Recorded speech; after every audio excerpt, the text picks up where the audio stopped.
So my name's Megan. I'm an experience specialist with NNG. We're really excited today to go a little bit deeper into a framework for designing better filters. But first, if you haven't heard of us, um, we are NNG. We are a UX and consulting firm, been at it since 1998, and we train builders, UX professionals, and product people all over the world. So if you want to learn a little bit more about what we do, you can scan the QR code that you see on screen or visit nngroup.com to see some of our articles, our courses, and just get to know us a little bit better. So about the webinar, today is a little taste of one of our self-paced courses. It is going to be one framework and a little tidbit of one of our courses. But the whole course covers a whole lot more, from choosing the right input controls, where to place filters on a page within your interface, how to work with your developers, and how to make them accessible, and a bunch of other hands-on activities that really get you into building better filters and sort. If you want an in-depth guide on how to design filters, that is really what this course is about. Designing complex interfaces with things like filters that feel useful and simple can actually be quite hard, as I'm assuming some of you know from building some big SaaS interfaces, of course. The filters might look a little straightforward, but there are countless decisions to be made, to think about when designing them. And that's why we have this little webinar today, to give you a little introduction on maybe a little way to make it a little bit easier for you and, of course, your users. Now, I would love to introduce our speaker today, Megan Chan, who is the author of the course Filters and Sorting. Hi, everyone. Thank you, Megan, for the introduction. My name is also Megan. I'm Megan Chan. There are multiple Megans at NNG. I am also an experience specialist here at NNG, and it's great to have all of you here.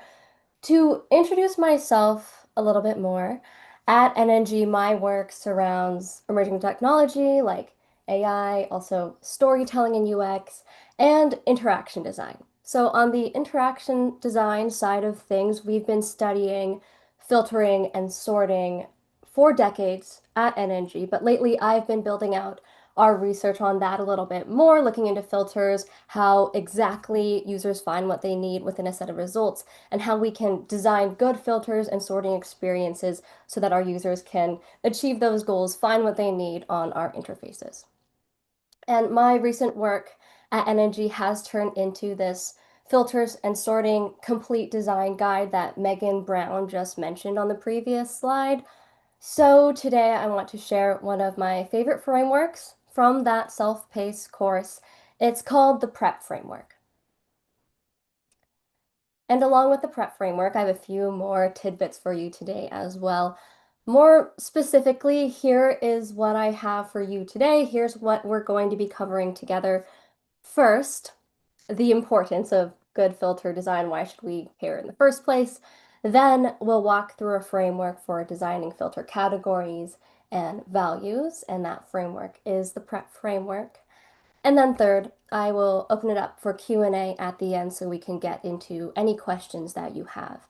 You can type questions into the YouTube live chat as we're going throughout the day, and Megan and some of our other moderators will make sure that we catch your questions, and then we can save them for the end for the Q&A section.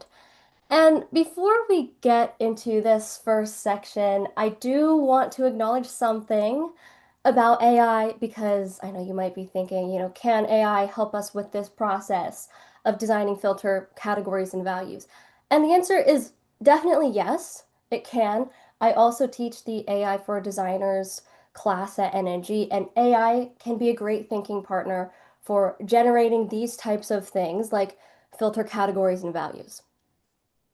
So AI can help us with a first draft or a rough draft, but AI will not give us a version that is usable from the start. So it won't be 100% perfect or correct from the start. So it's up to you as the designer of these filters to refine them and improve the AI output that you get. So the information that I am going over today, it'll help you create good filter categories and values. And if you use AI to help you with your first draft, then this prep framework will help you to evaluate that output and sharpen your critical eye for these things to make sure that you will end up with a good filter in the end that you can put out there that will help your users find what they need within your list of results. Now, let's get into our first section. Let's talk about how better filters and sorting lead to better business outcomes.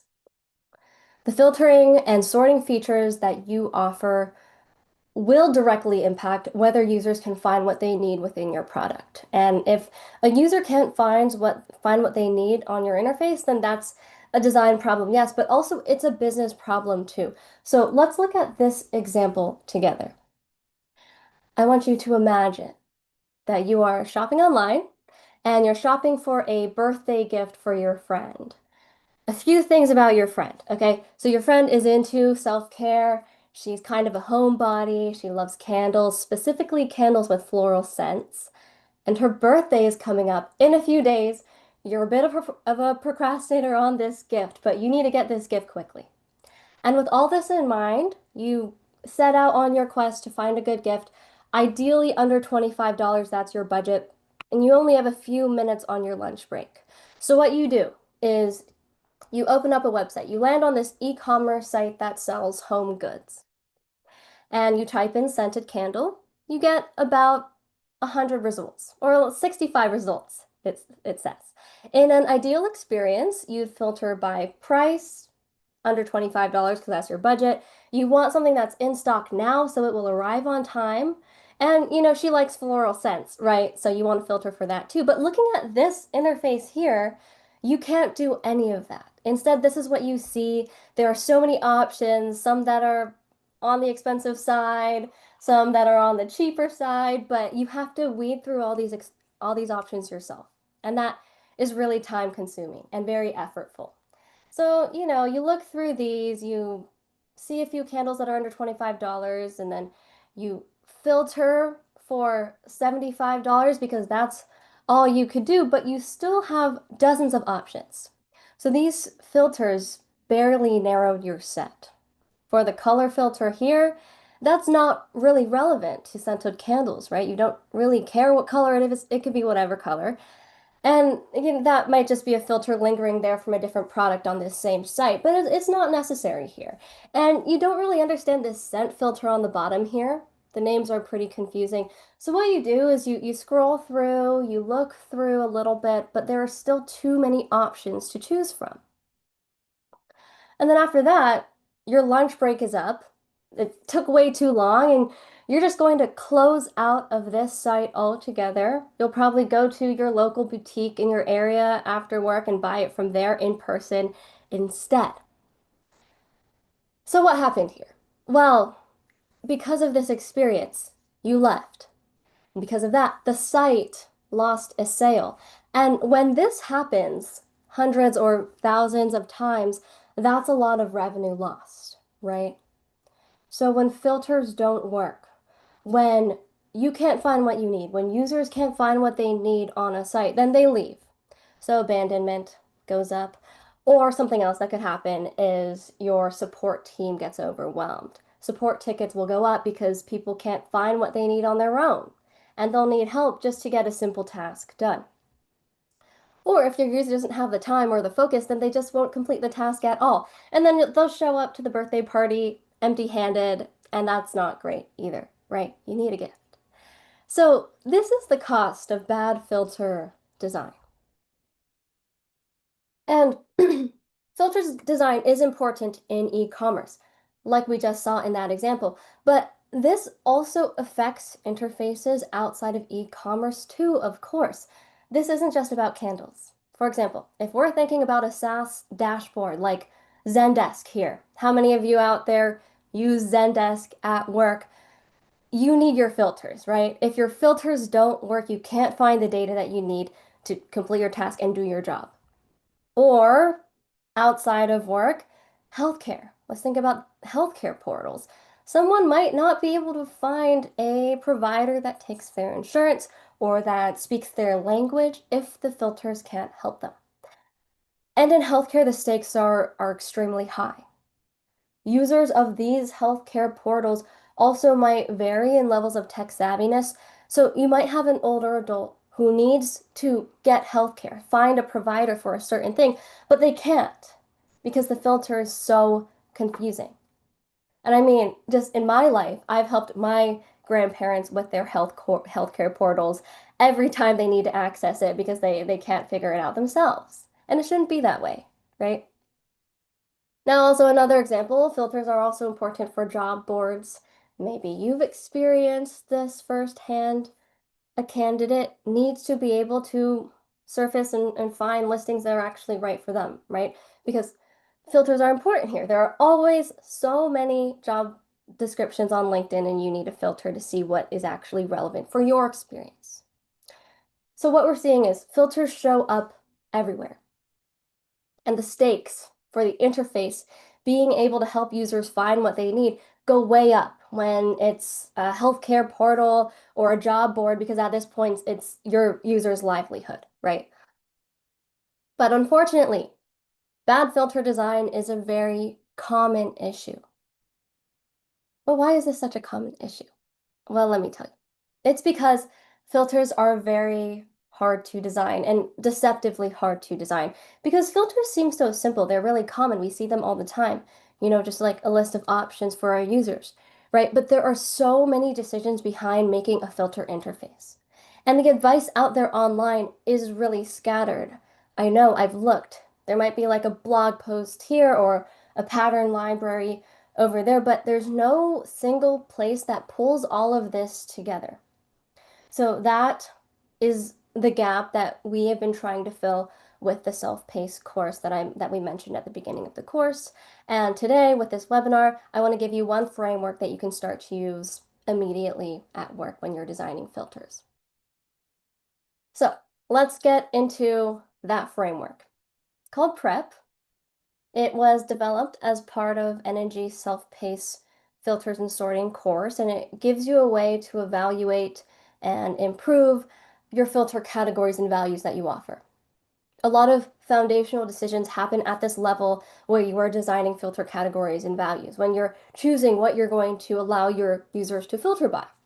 So in this section, I'm going to use e-commerce examples here because they're the most universal, but at the end of this section, we'll also talk about how they could apply to other contexts too. But first things first, let's start with some definitions. Let's make sure that we're all on the same page here before we get into the specifics of it. I want to go over a bit of terminology first. These are the words that we are going to be using throughout this section. So first, we have filter category. Filter category is a property of the items in your results.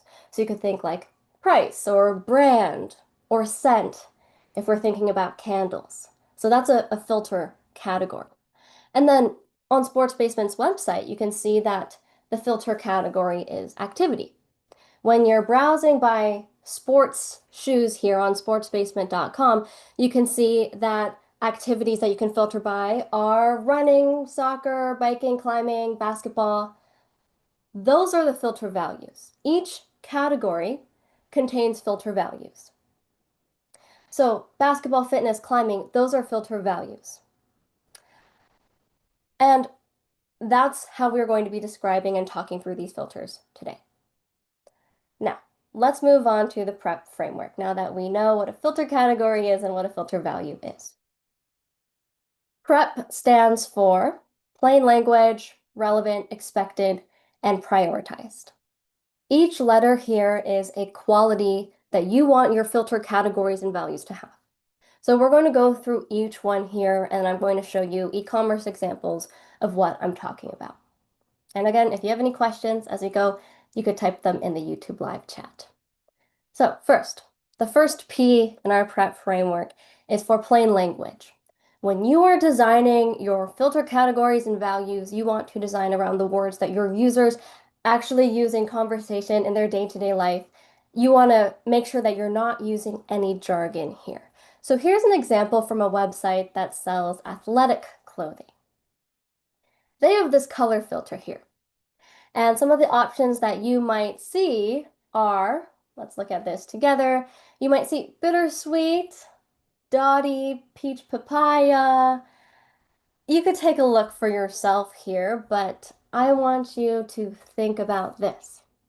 What does bittersweet color look like to you? What's the difference between peach color and peach papaya color? Think about that. Like, these are fun names, right? And they're fun, but they might make sense internally to the team that designed it, but they don't help a shopper who's trying to make a decision about what color they want. And if we're thinking about accessibility here, this can be a really big issue for people who have low vision or who are colorblind. These types of users who rely on screen readers can't determine from these color names what they're going to be buying because the color names are so obscure if you can't see the color. So, as a gut check here, you can ask yourself, could a first-time user read every label in your filter panel and understand it without help? If the answer is no, then you might need to think about this a little bit more. Simplify the copy a little bit more.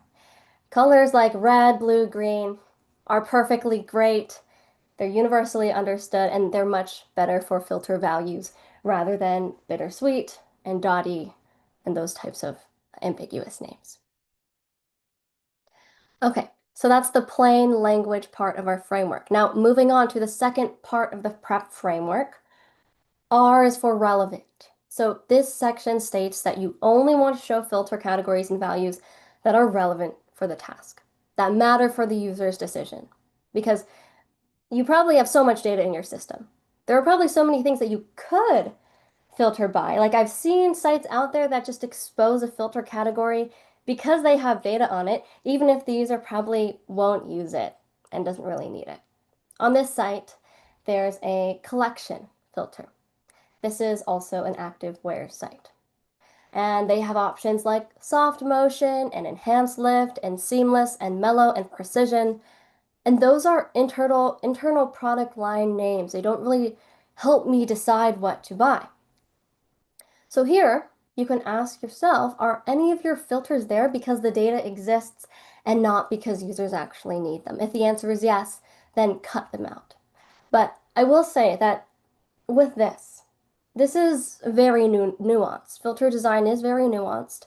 And this goes back to understanding your users. If you have user research that shows that your users are familiar with these or are able to distinguish between these 14 categories that are offered, then this could be okay. But if not, if your users can't distinguish between these 14 categories like lounge, mellow, air move, then you would be better off cutting this filter so that it doesn't clutter the interface and take up space. And speaking of research, if you want to assess the relevance of your filters, if they are already live, you can do this. This is something you could look into. You could look into the behavior of your real users on your site. So if a certain filter has low clicks or no clicks, then that is a signal to you that that filter category might not be relevant for your users. So that's our R part of the framework. Now let's move on to the next one. E is for expected. This is the third part of our framework.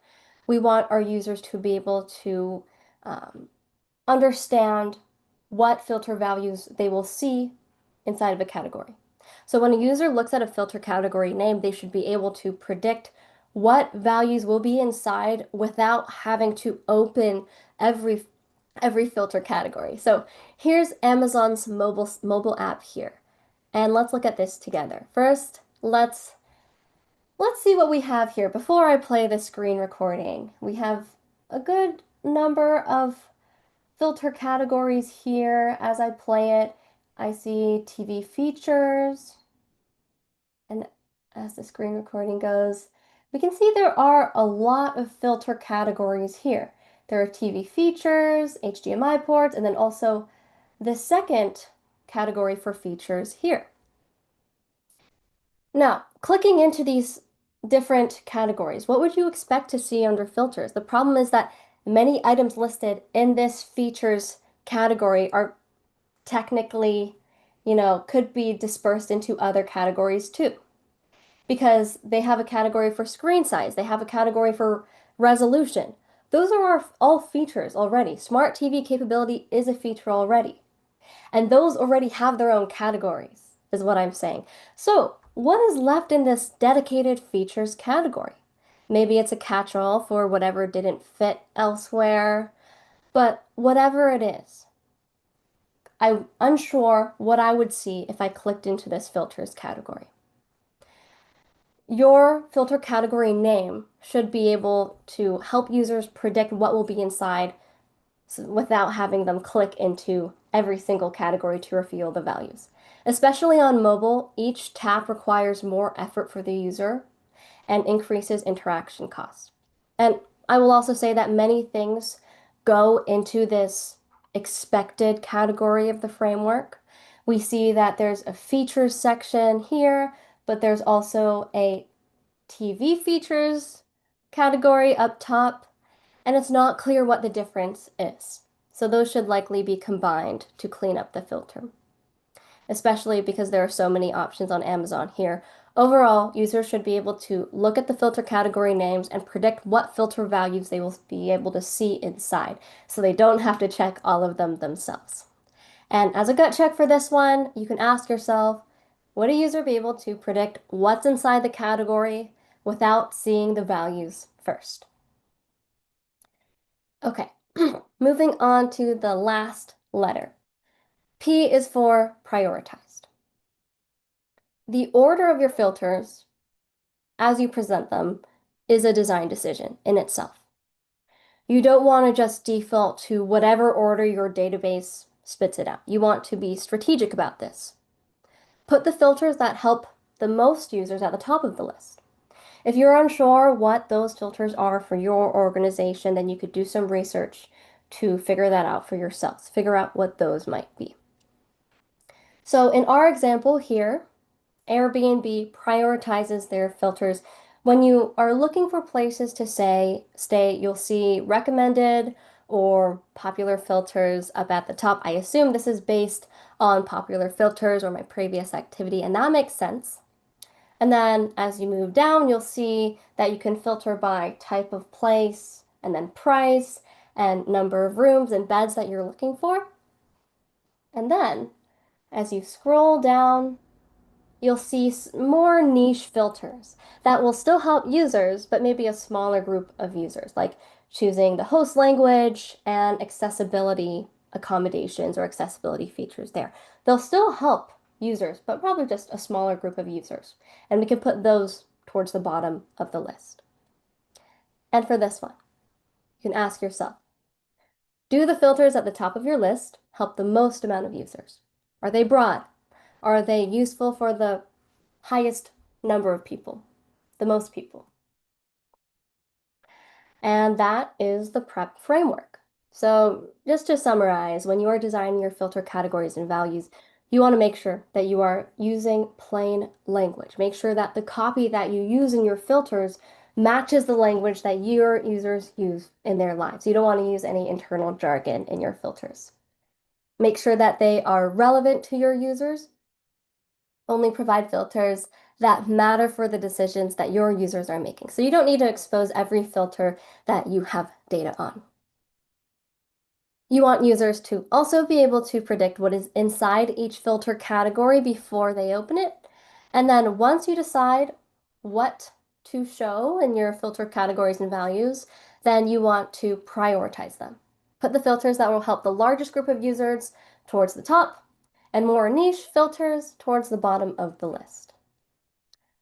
And now let's see what happens when we apply the prep framework to our candle example from the beginning of the webinar.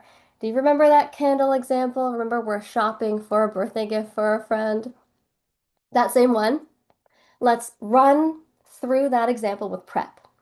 So before the prep framework, if you think back, we had jargon in the scent filter. The labels didn't mean much to the shoppers.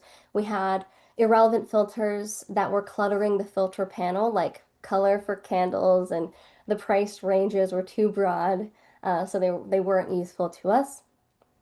There was also no way for us to filter whether something was in stock or not in stock.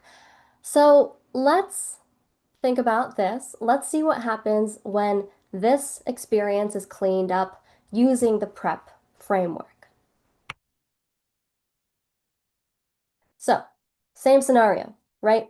You will arrive on this website and you're looking for a scented candle. And then after being evaluated by the prep framework, this experience has improved. You want a candle that is under $25. So you click that price filter under $25 and it narrows your selection. So you click in stock and then it narrows it even further. We see 7 options here, and this is much more manageable already, right? And then lastly, remember your friend likes floral scents. So we click floral under the scent family there, and we narrowed it down to these 2 reasonable options. You select one and you think this peony garden candle would be a wonderful gift. So you click on it and it looks like it'll come in time. And just like that, you did it. Your order is confirmed, your candle is on the way, and you completed your goal of finding a birthday gift for your friend, and the business here made a sale too. So, with this experience, you could do all of that quickly in your lunch break, before your lunch break ends. And that's what good filter design makes possible. So, now we saw this example, but let's zoom out. Let's zoom out of e-commerce for a bit. And let's think about what just happened here. So after running the filters in our candle example through prep, we had labels that we have labels now that we can actually recognize, and they're free of jargon. The filter has less clutter. They were easy to look at because we only had to look through filters that matter for us for our decision. Categories were organized and how shoppers think, and highest impact filters were at the top. So that's the difference between users, not being able to complete their task on your site and abandoning your site because they can't find what they need, and being able to do it quickly and completing their goal. So again, we used an e-commerce example because it's the most universal for a webinar like this, but this matters for other sites too. The prep framework can be used beyond e-commerce. So let's think about developers or PMs working inside of a issue tracker like Jira. Anybody in the room work with Jira? You might recognize something like this. Filters are important with Jira. Also, if you're an analyst searching massive data sets like on Airtable, then filters can be really helpful as well, or product managers working in a productivity tool like Asana. In all of these cases, filters and sorting are still very, very important for decision making to help users get through a long list of results or to navigate through data to find what they need quickly.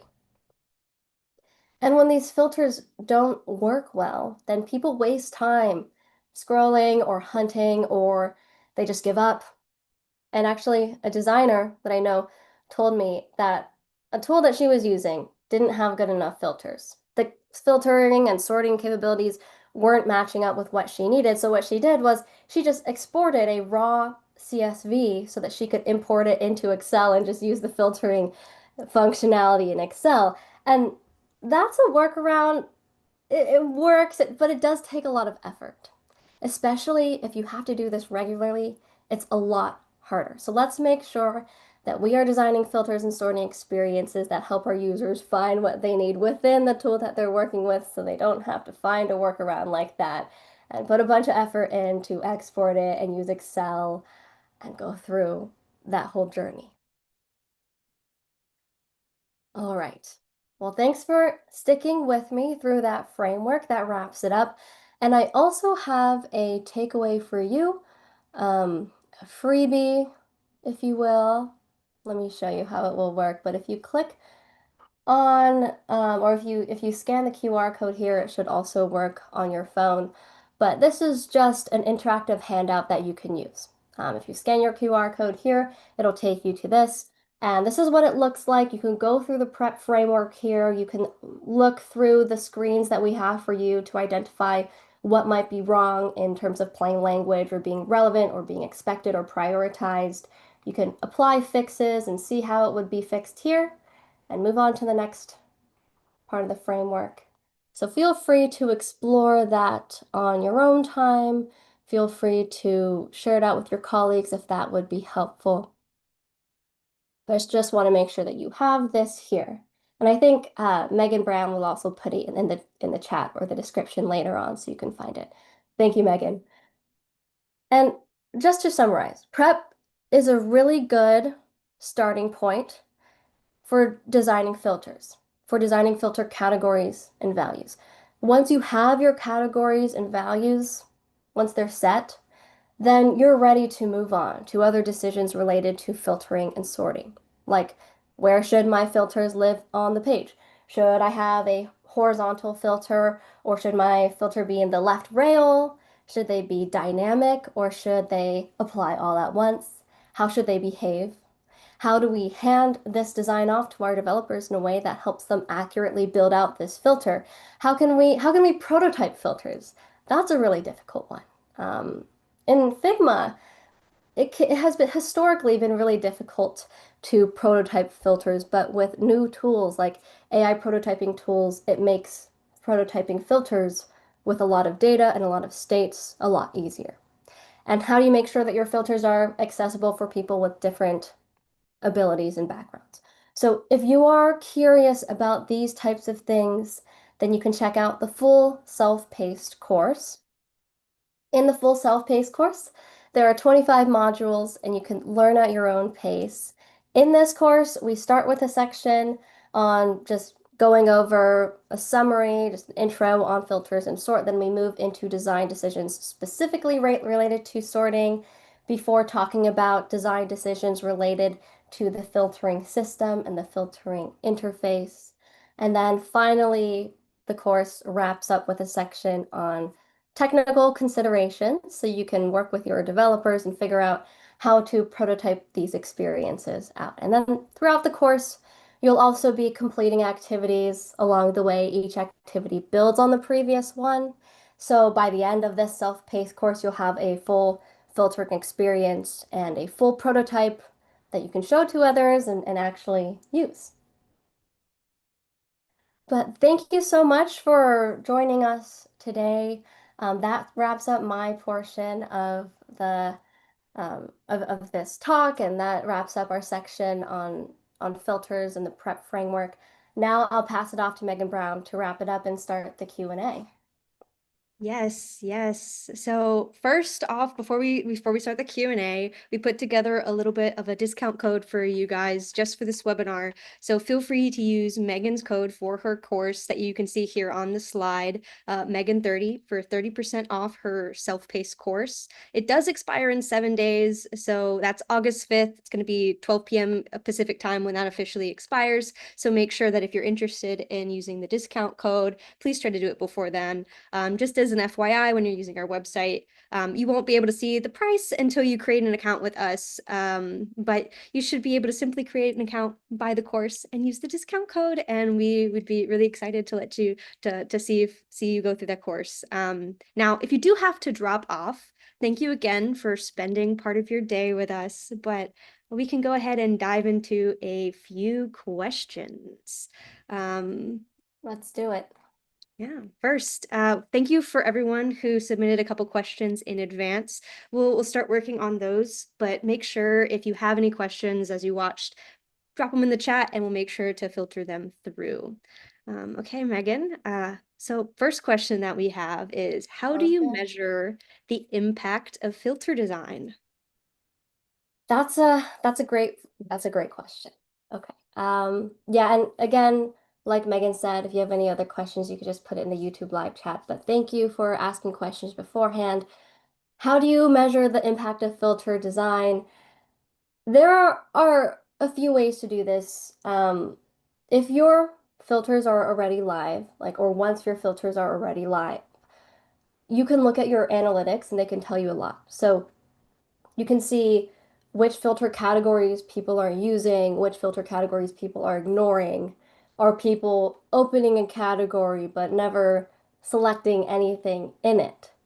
You can look at all those things and you can see if they use filters and end up completing a task or complete a goal after using your filters. All of these things will tell you if your filters are being used and being helpful or if they are kind of just sitting there. So I would encourage you to keep track of these analytics as your filters are live, and then based on what you see in the analytics, continue to iterate on your filters. If you see nobody is using a filter category, for example, if nobody is clicking into it, then that is a sign to you to maybe get rid of it so it's not cluttering the interface. If people are using a certain filter and filter values and then purchasing something on the website or completing their goal, then that's a sign to you that that filter is actually very helpful and you should keep it. Maybe prioritize it, move it up if it's like the most used filter. So you can keep track of filters like that once they're live, and I encourage you to do so. Good question. Okay, next question. In what cases should we show an option as a filter versus when to show an option as a sort order? I see. So like when should something be in the sort feature versus when should something be in the filter feature? This is also a good one. For this one, I would encourage you to think about the functionality of the actual filter category or what this thing is supposed to be doing. So, with filters, they're supposed to weed things out, make a result set smaller. Sorting doesn't do any of that. Sorting just reorders the list, right? So, for example, I've seen some sites out there put on sale in their sort drop down. But think about that. Is it best to be in the sort dropdown? Probably not, right? Because the user doesn't want to see sale items reordered to the top and then everything else that's not on sale below. They only want to see items on sale. So on sale is better as a filter option and not a sort order. So overall, if it removes results from the list, then that should be a filter. If it's supposed to reorder the same results, then that's supposed to be sorting. So on sale is supposed to remove non-sale items and should be a filter. Hope that helps. So, okay, next question. How do you balance having advanced customizable filtering options while keeping the experience intuitive and the interface less cluttered? I see. So how do we, like for novice users, have filters that are approachable and easy to use? But then if somebody wants like more powerful filtering capabilities, how do we show that? I think for this type of thing, progressive disclosure can do a lot of work for you here. So with this, I mean, you can start off by showing filters that are more useful or more popular for a broad audience in the initial view. This kind of goes back to prioritizing your filter categories, right? And then you can have an option that users can click into to show or reveal more advanced filters if they want like the full capability, if they're a expert user or a power user. So you can do it like that. Show just the most popular or most broad filters first, and then if users, the advanced users want more, then they can click in and reveal more options. You can do it that way. Awesome. Okay, next question then. Great answers, by the way, Megan. Thanks, Should Megan. should filters guide users to discovery first or findability first interactions? I like this question. Um, just so we're all on the same page, before I get into the answer on this, discoverability is when we want to help our users explore, maybe find something that they didn't know existed already, right? And then findability is when our users have something specific in mind and they're like, I need to search for this specific thing on this interface. So for this, dynamic filters, or you might call them facets, that users select as they go one by one are really good for discovery. And actually, I have a site in mind. Like an example of this is Costco. Does anybody use Costco's website? Personally, I love shopping at Costco, but they have dynamic filters. So this is good for discoverability, right? So let's say I'm looking at TVs here. Let's get some, well, we can see our dynamic faceted filters on the left side of the interface here. So let's say I don't really know what TV I want, but I do know that I don't want it to be huge. So let's say I want 55-inch TVs. And then I want to pick it up in the warehouse. And I'm not looking for something super expensive, so I click price here. So I can kind of look through the filters and it'll narrow it down as I go. So this is good for discoverability. This is good if I don't have a specific TV model that I need, and I could just browse. I can say, actually, I'm familiar with LG and see, okay, I narrowed it down a good amount here. And I see this TV here, and I could kind of browse and discover. And if I think, I'm open to TVs that aren't 55 inches because I feel like I've narrowed it too much, I can just unselect that or deselect that and say, okay, let's go back, let's continue to discover, and I can check multiple categories here and narrow it down this way. So this is really good for discoverability, this type of faceted system that updates as I go. Every time I click a filter, it updates. But let's say I have something in mind, or Airbnb Airbnb has filters that are good for like findability, I guess. So if I do know what I want, let's say I want San Diego, California, and I'll select some dates and guests. Filters that look like this. I included this in the deck earlier too, but this is good for findability. Like I know exactly what I want maybe. I know the dates that I want. I know that I want a home. I don't want a room in a house. I can select a specific price range here because I know that I want that. I want like 2 bedrooms and a certain number of beds. Then I can select everything that I want here and click apply all at once. And that's good for findability. So those are just a few examples there. And to summarize, dynamic filters that update as I go are good for discoverability. And then filters that are apply all at once, like Airbnb, those are good for findability. That's a good question. So I went on a tangent there, kind of. No, there's some great examples. I know I love Costco myself, so I hope some people can relate there, to everyone who's watching. Okay, so now we have a couple questions from the chat. First, should filter buttons have a label, or is there an icon convention that we can get away with, like the funnel icon, for instance? Yeah.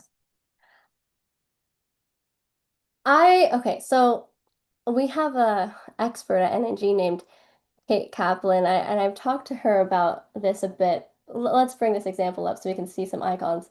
There are very few universal icons out there, and universal icons are icons that everybody recognizes to have a certain function. Like maybe the trash icon on your desktop. You probably have a trash icon that you're looking at right now if you're watching on your desktop. But that one's universal. There are a few other universal icons like the magnifying glass for search right here. But filters doesn't have a universal icon because this right here, that dial, that's one option. That funnel icon as well that Megan you mentioned, that's another option. And that is fairly recognizable. So if you're really going if you're really working with a small space, like if you're on mobile and you don't have much space, then you could get away with it, but it's best practice to always have a label next to your icon because there are so few universal icons. So the way Airbnb does this with an icon plus the label is the best way to go. If you're on desktop, if you have enough space on your interface, then I would definitely have a label that says filters. I would only go with the icon if you're super tight on space and you're prioritizing like just working with a small space. Yeah, icons can be very difficult for sure. So great advice Yeah. there. And we also have a lovely book if you want to read more about it. You can find that on our website too, but um not the topic of today. But here's another Maybe question, next a good time. one. What if there's just too much filter content, what that you can't cut in a particular filter category? This person asks, how might we simplify it without a subcategory? I see. So let's say you like we're looking at one filter category and let's say it's like brands and there are 100 brands, something like that. Yeah. Okay, I think I have an example for this one too. Let me look it up. So for this, you can expose the top 5 to 10 values, filter values in that category, and then have a show more um, button to expand it. And if there are truly too many, like 100, and people don't want to scroll through and look for that filter category, then you can have a search functionality within that filter category if you have enough space and if you're on desktop, and then that should help. And I remember seeing this on, I think it was pretty random, but Pet Food Express.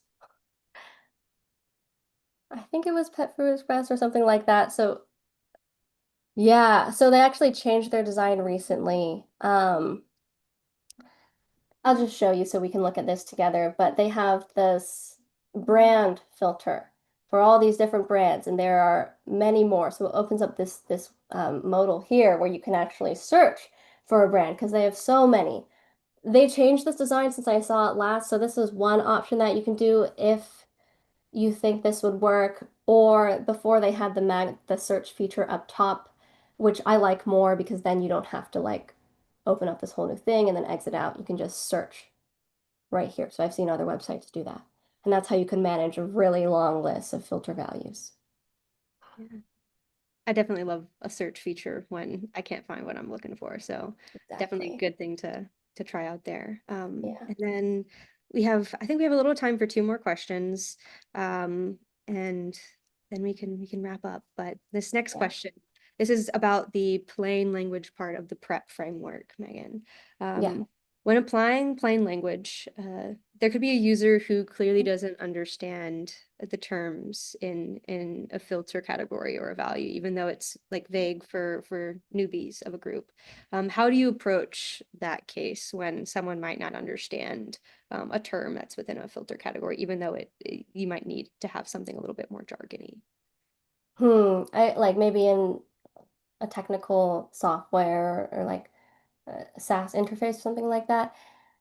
Yeah, I think okay, something I will say you do really want to steer clear of using jargon even in technical softwares.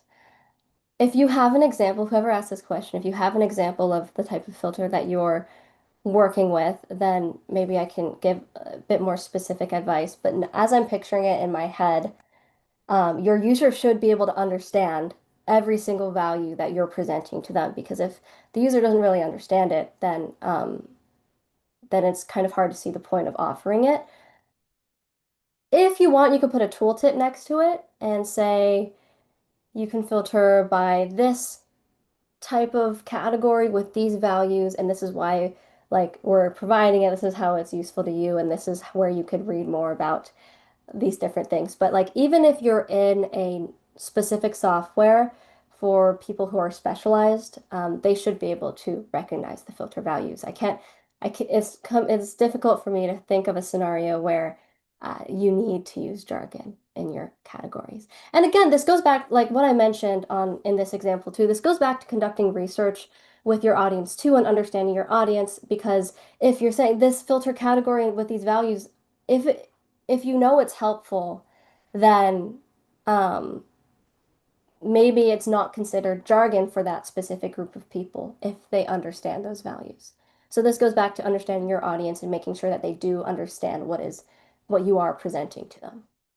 Even if it's considered jargon for me, if your users are specialized and they know what that means, then that's totally fine. Then go ahead and proceed with that.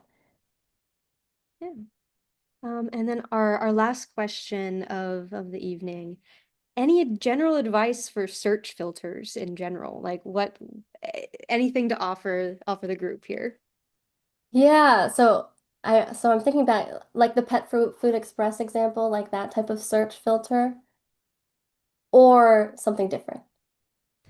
Okay, well Um, we'll talk about this. Yeah, maybe talk a little bit about both if we have a little bit of time. Yeah. Okay, yeah. So just because we brought up this example before and I have the window open on my screen, with a filter where you want to include a search bar, I would include it directly in the interface rather than having a whole different photo pop up for this because that could be, if you have multiple, it could be kind of very effortful to open up and close all these filters to search. So I would include the filter here without having people be required to open it into another modal. And then with search filters, for example, like if a search bar comes with filters, maybe, um, then with that, it would kind of, I would suggest the same type of thing, like going through using this prep framework and making sure that you're offering things that are helpful. You're not cluttering the interface, making sure that you're only showing the filters that are most helpful and towards the top and filters that are more niche towards the bottom. And yeah, make sure it's short and sweet. Conduct research to make sure that these are relevant to the task that your users are trying to accomplish. Those are that's general advice that I'd give you. Okay, we do have a follow-up from the previous question. I meant when regarding when a user inputs a oh th no this is for this question. I meant when regarding when a user inputs a word in the search bar, what should we show what should we show in the results? How many letters or research repeatedly in a particular time frame? So like when someone's typing in like to a search bar and the filter results appear. Got it. So kind of building out a search functionality. I would say I would consider that a bit different than the filter design that this framework is addressing. We do have some guidance on nngroup.com on designing search, and I would actually point you towards that because that's a whole nother type of design problem. Yeah, so we have a bunch of articles on designing search that I would encourage you to check out online. And we'll make sure to drop a couple in the chat as well to make it a little bit easier for you to find as well, so you don't have to search for them yourself, of course. But I think that is all we have on time, and I don't see any more questions coming up in the chat. So I do want to say thank you so much to everybody who was able to hop on today and ask us questions, take a listen. We would love if you could fill out a quick little survey for us, a little feedback survey that I'll have one of our team drop in the chat. It'll take very quick time. I also recommend if you want to stay up to date on any of this information, I highly recommend subscribing to our newsletter. We send out our weekly articles, videos, and of course, any new courses that are coming out. So like Megan's, you can stay up to date on any future self-paced courses or even live online training courses if that is something you are interested in. Again, thank you so much. We appreciate everybody joining on, and don't forget to use your Megan30 little promo code for 30% off Megan's course. Thank you so much, everybody. Thanks, everyone.